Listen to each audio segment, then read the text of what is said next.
In March 1967, an international blonde Hollywood sex symbol finally hit the United Kingdom.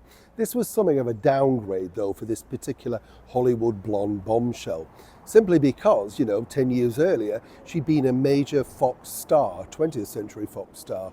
She'd been over here making things like The Sheriff of the Fractured Jaw, and for a time had been across the front pages around the world.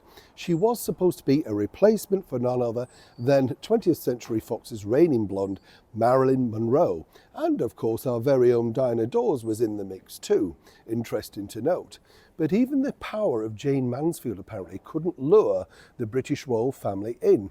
Let me explain. Nice to see you. You're right. Yes, not bad, thank you. Hope you're keeping well. Yes, I'm not bad. Feeling a little bit better. So, thank you. Yes, sorry. Somebody said to me, Neil, why do you keep shaking around?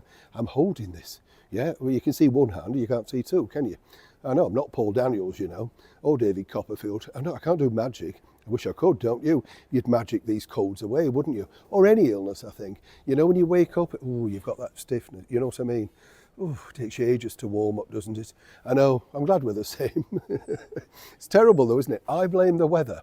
I really believe this, in fact. I think if people live in warmer climes, they don't have all of these arthritic problems, do they? Because it's not damp all the time. Oh gosh, let's not go down there, eh?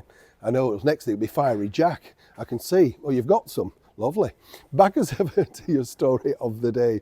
Jane Mansfield, what a woman. And she came over here, as I say, we made a documentary about her visit over to the United Kingdom during, of course, her time in 1967. But did you know that Jane herself was, well, I'm sure you did know, very much a publicity junkie, as it were. I believe in today's society, Jane Mansfield would have become what they call an influencer. She would have been on all the reality TV shows. She would have made a shed load of money. But of course, she really came to power in the middle 50s with The Girl Can't Help It, alongside Tom Ewell. And it was a successful movie. It was almost like pop promo, wasn't it, really? A bunch of pop songs around a very loose storyline, but with Jane looking as she did, who really cared.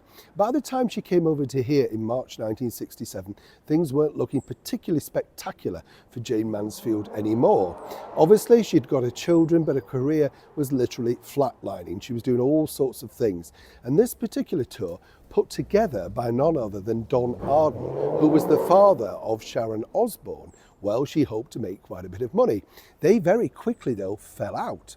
And he decided he wasn't going to work with her anymore. She didn't care. So she realigned her tour to places like, yes, Darlington, Blackpool, and of course the Batley Variety Club. What's interesting though, she was picking up around about £20,000 in our money a week to appear in Batley. But Jane, as I say, was a publicity junkie, and she decided not only was she going to appear in a prison over here in the United Kingdom, Armley Jail in Leeds, but then she met up with two Conservative MPs, very shrewdly, who escorted her to Parliament to give her a view round. Not only that, as I say, Jane being very savvy and realising just how popular these escapades were becoming with the British media, she then went to the Tower of London and wanted to know all about Anne Boleyn and what could happen and, all that sort of stuff. She was immersing herself into royal history.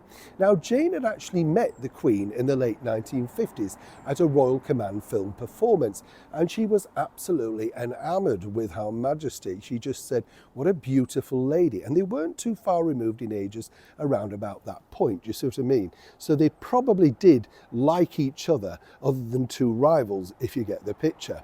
But Jane, you see, had something of a setback because she'd now been to Parliament, she'd now had a tour of the Tower of London, and she politely requested, would it be possible at all to have a look inside Buckingham Palace?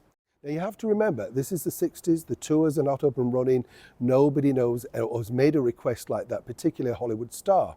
Now, apparently the palace weren't too against this idea, particularly just her maybe going into the forecourt and having a look in the ballroom, but Jane wanted to bring along with her own camera crew. And very quickly they sniffed the fact that Jane was onto a publicity coup, making sure that it could be Jane at Buckingham Palace.